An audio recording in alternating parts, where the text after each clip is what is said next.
हुकूमत पनाह रामचंद्र पंत अमात्य बावडेकर चॅरिटेबल ट्रस्टच्या वतीनं कोल्हापुरात रामचंद्र पंत अमात्य बावडेकर यांच्या स्मृतिदिनानिमित्त 8 फेब्रुवारी रोजी त्यांच्या स्मृतींना अभिवादन करण्यात येणार आहे. रामचंद्र पंत अमात्य बावडेकर यांनी आज्ञापत्र हा मराठीतील राजनीतीवरील पहिला ग्रंथ लिहिलाय.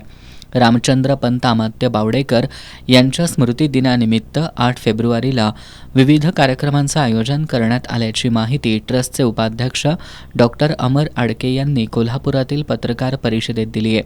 8 फेब्रुवारीला सकाळी 10 वाजता पन्हाळ्यातील समाधीचं पूजन करून त्यांना अभिवादन करण्यात येणार आहे.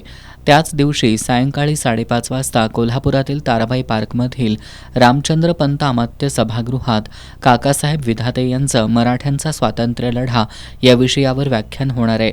ज्येष्ठ इतिहास संशोधक डॉक्टर जयसिंगराव पवार यांच्या अध्यक्षतेखालील या व्याख्यानावेळी सेनापती संताजी घोरपडे यांचे वंशज श्रीमंत राणोजीराजे घोरपडे कापशी आणि सेनापती धनाजी जाधव यांचे वंशज श्रीमंत राजे अमरसिंह जाधव यांचा विशेष सत्कार करण्यात येणार आहे. या व्याख्यानाचा इतिहासप्रेमी लेखक वक्ते आणि कोल्हापूरकरांनी लाभ घ्यावा असं आवाहन हुकूमत पनाह रामचंद्र पंत अमात्य बावडेकर चॅरिटेबल ट्रस्टच्या वतीनं करण्यात आलंय. पत्रकार परिषदेला ट्रस्टचे सचिव नीलराजे पंडित बावडेकर, विजय पाटील, हेमंत साळोखे, विश्वनाथ कोरी, राजू राऊत, रवींद्र धडेल आदी उपस्थित होते.